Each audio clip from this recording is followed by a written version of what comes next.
Rain clouds gathered above the city that afternoon, but outside Mercy General Hospital, the storm had already begun.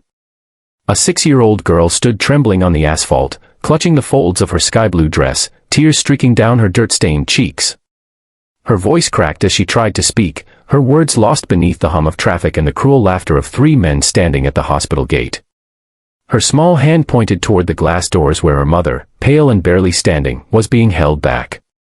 The child's words pierced the air like a cry from another world, "They won't let my mommy in."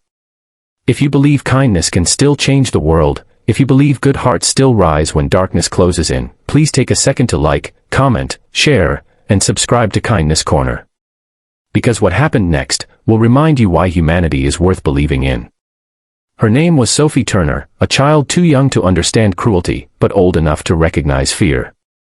Her mother, Laura, had been working double shifts at a local diner for months, fighting to afford her medication after a severe infection left her weak and barely able to breathe. When Laura collapsed at home that morning, Sophie did what any little girl would: she grabbed her hand, ran into the street, and begged for help. But fate had a darker sense of timing that day.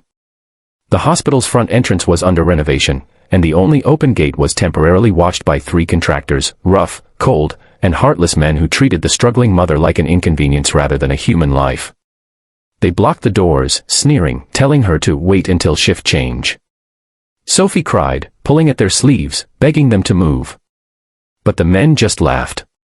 One of them, tall with a gray sleeveless hoodie and cigarette between his lips, waved her off like she was a pest. The second leaned against the wall, taking videos on his phone as if her pain were entertainment. The third, heavier, with a red flannel shirt, muttered that people like her could wait their turn. And through it all, Laura's breathing grew heavier.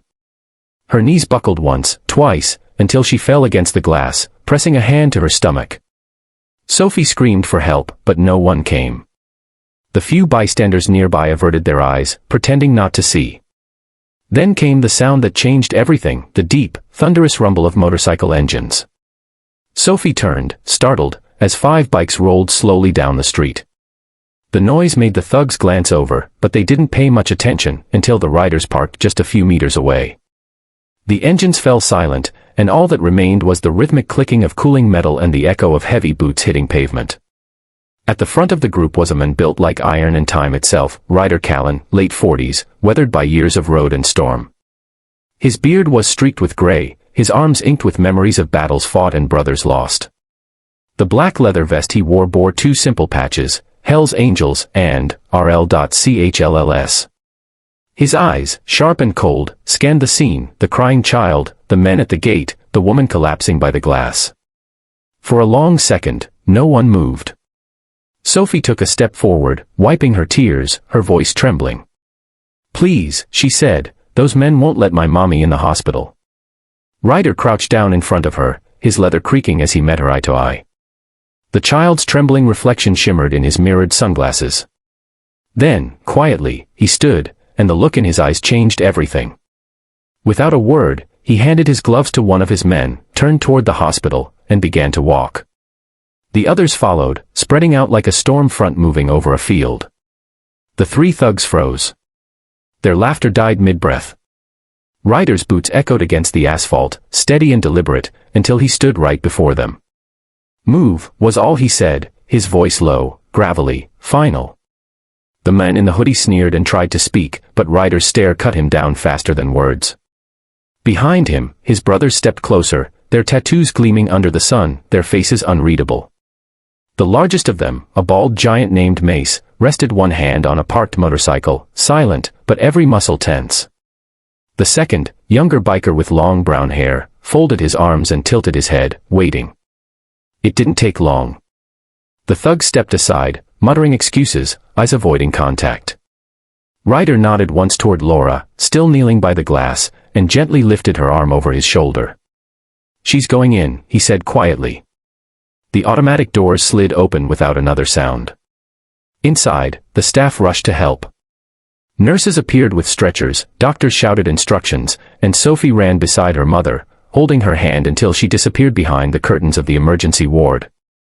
Outside, the bikers stood guard, silent sentinels under the noonday sun. When Ryder finally walked back out, Sophie ran straight into his arms. She was crying again, but this time from relief. "Thank you," she whispered. He smiled faintly, brushed her hair back, and told her, "You're braver than most grown men I know." He didn't stay long, just long enough to make sure Laura was safe. Before he left, he placed a folded $20 bill in Sophie's hand. On it, written in pen, were 3 words, "For Mom's medicine." As the engines roared to life again, the hospital staff stood at the windows, watching in silence. No one would forget that moment, not because of the leather jackets or the noise of the motorcycles, but because they saw something pure that day. In a world that often turns away from pain, 5 men stopped. And in stopping, they changed a life. When Laura woke up later that evening, Sophie was by her side, clutching the note like a treasure. "Who helped us?" she asked softly. Sophie smiled and said, "Angels, Mommy. Hell's angels." If this story touched your heart, if you believe kindness can come from where you least expect it, please like, share, and subscribe to Kindness Corner, where real stories of compassion remind us what humanity still means. Before we end, tell us in the comments, what would you have done if you were there that day? Because sometimes, one act of courage is all it takes to change someone's forever.